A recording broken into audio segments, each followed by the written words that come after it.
All right, hi everybody, John Meadows here, and so today I want to talk about motivation. The most common question I've got in the last month has probably been, how do I stay motivated when I can't go to the gym?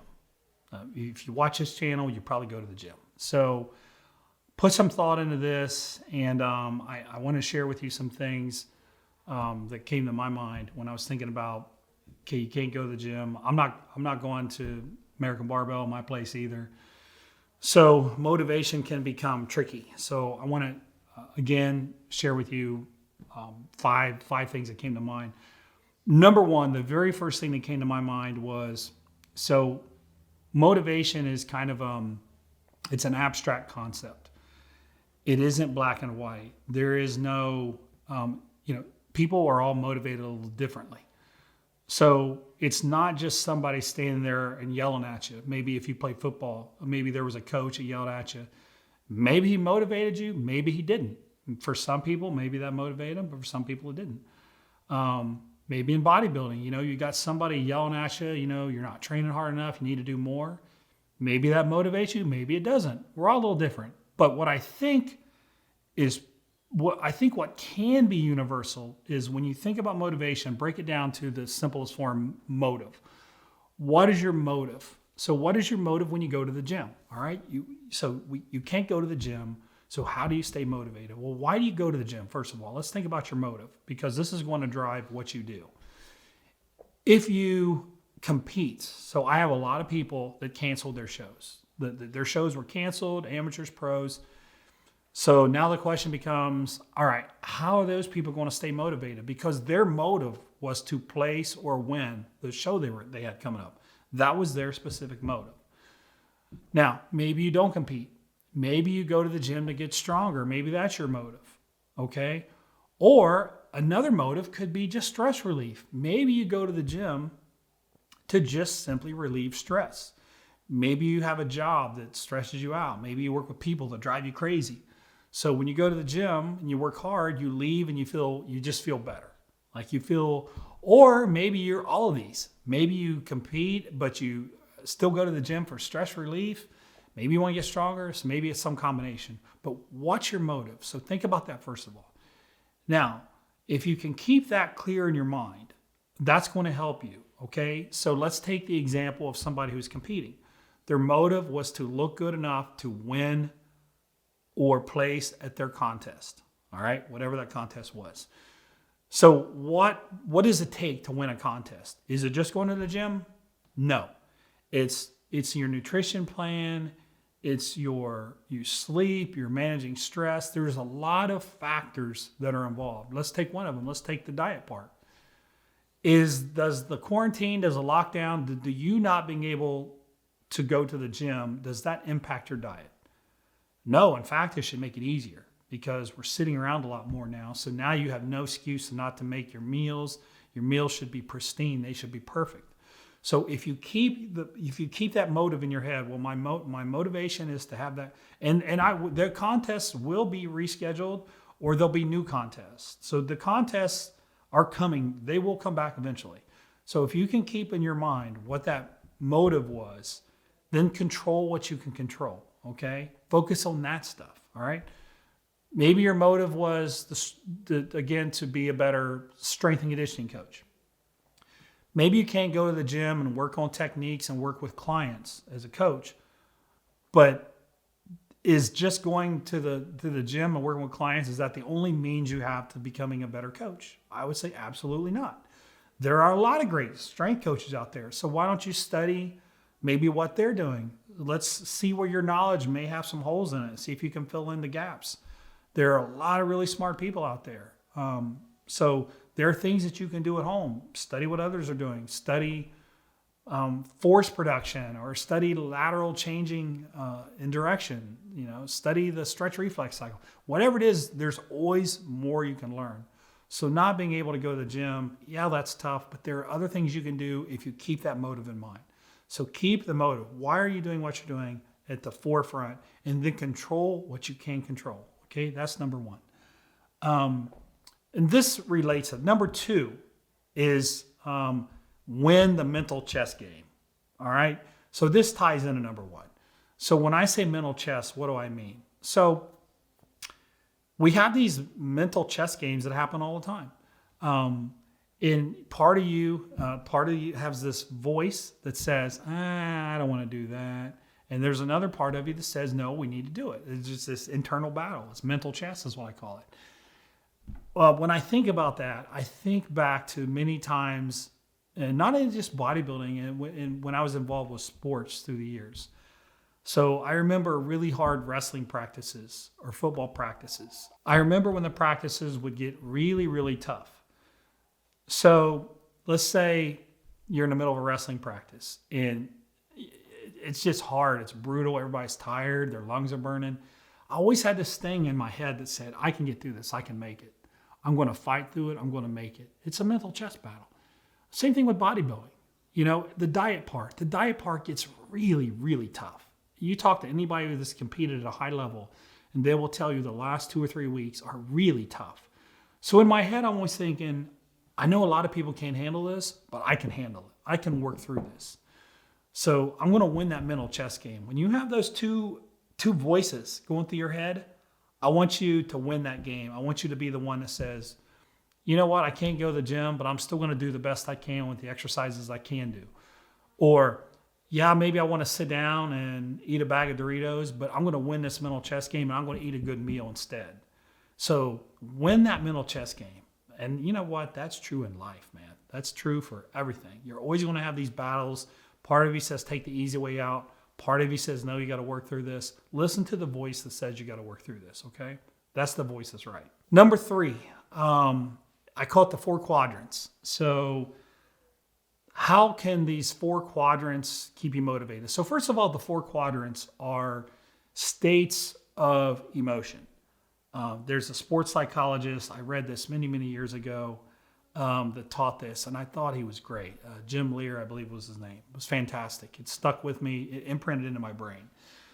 So you have these 4 mental states. You're always in one of these 4. One of them is positive, and it's high energy. So positive meaning good. High energy meaning I'm excited, I'm fired up.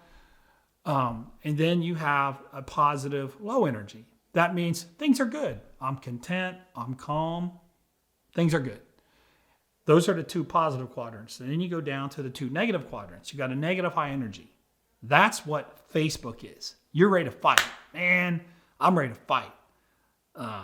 This political thing, blah, blah, blah, you know, so-and-so's fault. No, it's their fault. No, it's his fault. No, it's her fault. The blame game. You're just angry and you have all this energy. And then there's the negative low energy. And that's like when you're depressed, you're calm, but you're depressed, you have no motivation. Melancholy comes to mind. That's how you are. So staying motivated, you're not going to be motivated if you're in those negative quadrants. All right? You got to get out of those, first of all. It's a game of self-awareness. You have to know, you have to be aware of what quadrant you're in at all times. And it's okay to be in those negative quadrants. It's okay. We're all human and we all go to those negative quadrants. So don't think, oh, there's something wrong with me. I feel depressed or I feel angry. That's normal. That's okay. Accept that emotion, but how do you deal with it? That's the question. If you can't deal with it, you're not going to be motivated. Really, not only go to the gym, you're not going to be motivated to do anything productive. So we got to get you out of those negative quadrants. We got to get you into the positive quadrants. And generally the way you do that, is you got to first identify why is it that you're in that negative quadrant? And I'll give you an example. I'll put it in simple terms. So let's say you're in the negative high energy quadrant because every day you get on Facebook and every day you see something political and you go, hey, they're not looking at this side of the story. They're forgetting this side of the story, you know, or this person doesn't care about lives, or this person doesn't care about jobs, whatever it is. Something is putting you in that mood. And you know what it is? It's Facebook. It's because you're looking at it. That's what you're feeding your brain. So I would challenge you, don't get on Facebook. Guess what? You'll be in a lot better mood. You've removed what was putting you in that spot. Maybe you're in the negative low energy quadrant. Maybe you feel a little depressed. Why is it that you feel depressed? Think about it. Maybe it's something you can control. Maybe it's something you can't. Maybe it's something like, I'm not spending enough time with my kids. Now, that would be a pretty tough one to deal with. But let's say now you got all the time in the world. Now you should be spending time with them. So if you just address what it is, you can deal with it. So then in that case, you'd spend time with your kids and then you feel happy. You'd move out of that quadrant. So you've got to be, so first of all, you got to be self-aware. You got to understand when you're in those negative quadrants, and then you've got to figure out a way to get out of them. So figure out what it is that you're missing or whatever it is, or figure out what's causing the problem. Now, this is where the solution, I wish I could give you a perfect solution for every scenario, but you've got to kind of come up with that on your own. But as long as you can identify that you're in those negative quadrants, that's huge. That's 90% of it. And then just figure out what is it that I need to do now to get out of this quadrant? And if you think about it, you will come up with an answer. There is a way to not stay negative. So 4 quadrants, make sure you can move into the upper 2, the positive high energy and the positive low energy. That's number 3. Number 4 is people, the people that you surround yourself with. So it's really hard to stay motivated when you surround yourself with people who aren't motivated. You are just asking to not be motivated if that's what you do. Try to surround yourself with people who are motivated, who do see the positive side of things. Again, it doesn't mean everything's hunky-dory. That's not what it means. But what it does mean is you don't surround yourself by gloom and doom people. If the 5 people that you surround yourself with are all gloom and doom, things are terrible, life's never going to be the same, I hate life, that's exactly how you're going to be. I guarantee you're going to be that way.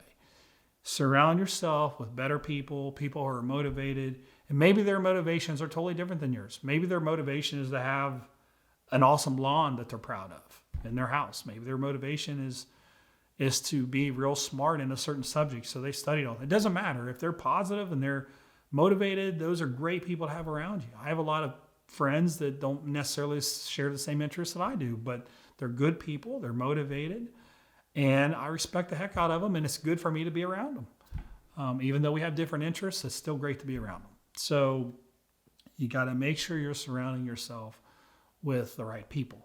Hello, my name is Alexander Meadows, and today I'm going to be doing the knot bind.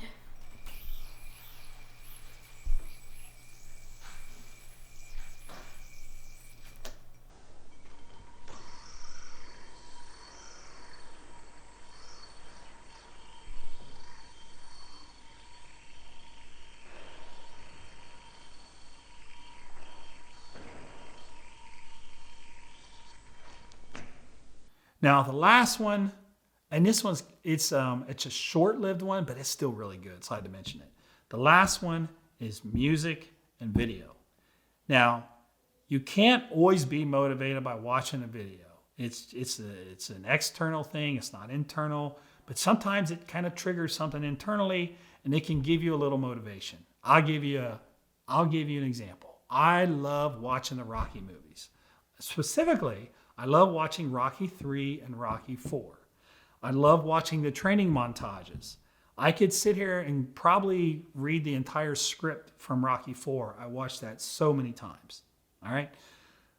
I was really motivated watching those Rocky movies. There was something that just spoke to me about those movies, that whenever I needed some motivation, I'd watch them and I'd feel that stirring, that emotion stirring. And I felt motivated and passionate. A lot of times I would watch it the night before, or I'd watch it when I went to bed, and then I would wake up fired up. Or I might watch it a little bit and then go to the gym. But it was always very motivating for me. And there's maybe a couple movies that you like that is very motivating for you. Maybe there's clips of certain movies. Maybe you just like to watch Gladiator and you're fired up when you see people getting blown up. Hey, whatever it is. If it motivates you, that's cool. Music. A lot of us are motivated by music, different kinds of music. Different kinds of music speaks to different kinds of people. But music, for most people, a certain type of music speaks to them. It gets them to feel a certain way. It elicits a certain emotion. When I hear movie soundtracks, I really like those, specifically the Hans Zimmer stuff. He He does all the Batman stuff. He did Gladiator. If you look up Hans Zimmer, a lot of the awesome movies you've seen that have great soundtracks, he was behind it. So I like to listen to Hans Zimmer music. And my favorite one is from a movie called Crimson Tide. It was a Denzel Washington movie with Gene Hackman, and they were on a nuclear submarine on the brink of nuclear war. There's a scene when the submarine's going down, and they play some beautiful music. It's powerful. It's awesome. So find some music that motivates you, no matter what kind of music it is. Sometimes just listening to that is a way to kind of get you positive and excited and motivated. So listen, use these things to stay motivated. But guess what? This stuff's all going to end pretty soon. You're going to be able to go back to the gym. So just hang in there. Take these 5 things, use them, stay motivated as best you can. But again, this isn't going to last forever. You will be able to come back, and when you come back, you're going to be super fired up. You're going to be real fired up. So we're going to have loads of awesome videos for you to watch when you get back to the gym. So anyways, thanks for your support. Appreciate it, and we'll see you next time.